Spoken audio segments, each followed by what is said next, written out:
for the longest time, I knew that I wanted to write children's books. When I graduated from undergrad, when people asked me what I wanted to do, my answer was I want to work in a small town library and write children's books. But my thing is that I wasn't, even though I knew that, I didn't have the courage to embrace that dream for myself. And every time I would bring it up, I would kind of dismiss it and laugh it off right away with those questions of like, who am I to write a children's book and all of that.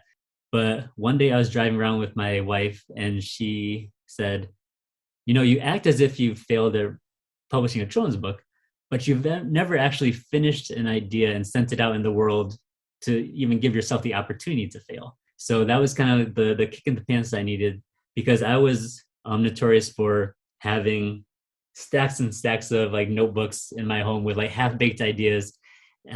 So that gave me the motivation I needed to finally pick an idea that felt closest to the finish line and just take it as far as I could.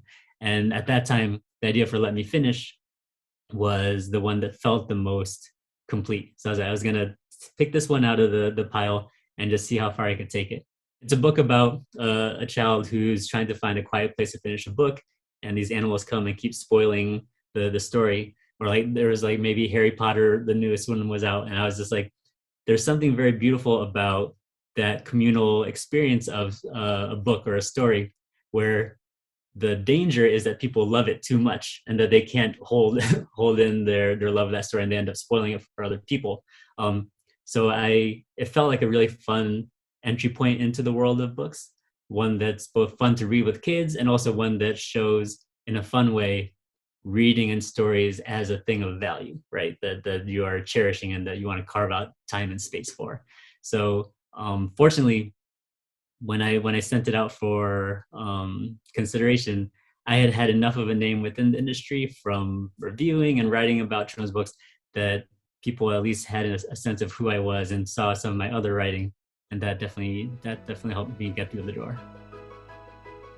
For more author interviews, please visit readingrockets.org. This author interview was produced through a partnership of the National Education Association and WETA.